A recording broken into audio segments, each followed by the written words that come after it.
How do people handle their shame? Most people handle their shame by denial.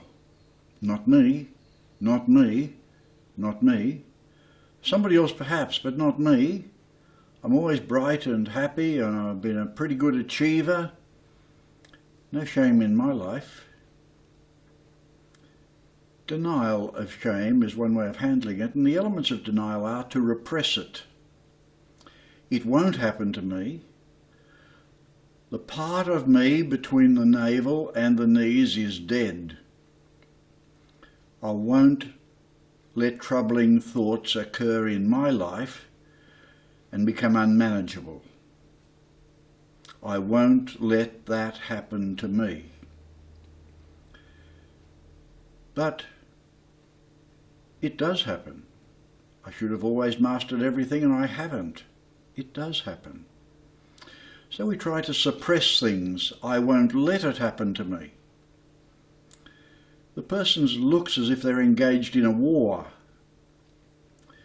using willpower to combat feelings. But when that fails, the person may resort to gratification. Let her rip, I can't stop it. And so we become increasingly greedy, or increasingly angry, or increasingly lustful and look for other relationships. We may look at becoming increasingly involved in our work, so we try to sublimate the feelings. If I work hard enough, and Christians, if I pray hard enough, and if I read the Bible enough, and if I care for my family enough, none of this will happen to me. But it does happen. Gratification happens, and then they might say, it's hopeless, I'm hopeless, and shame deepens. Shame deepens shame, and trouble begins again. If this happens in marriage, we can see marriages breaking up. We fall in love, fall out of love, and instead of learning to love, we do all sorts of things and just take the boredom, the emptiness, the necessity of caring for family for granted and lose a whole lot of the joy that's a possibility for us. So the answer is neither in denial, repression, suppression, sublimation, or gratification. Often we have to ask the question, has the party been costing too much? Has the fun been costing too much? What's life been trying to teach you? The appropriate way to handle unwanted feelings and feelings that we find difficult to handle is with new education.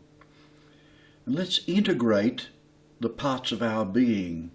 Integration, unifying the whole person, body, mind, soul, being, our feelings, our understanding, our insights, so that we can have intimacy and share with other people, share with family and friends. When we learn to talk about our feelings, family might be reluctant to talk about their feelings. But if husband and wife can talk about their feelings and emotions, they'll enrich their marriage tremendously. Integrating of the whole person and two whole persons sharing together will be much richer. You see, intimacy is Trinitarian. The linkage between self, others, and God. And when we learn of the spiritual, body, and mind linkage,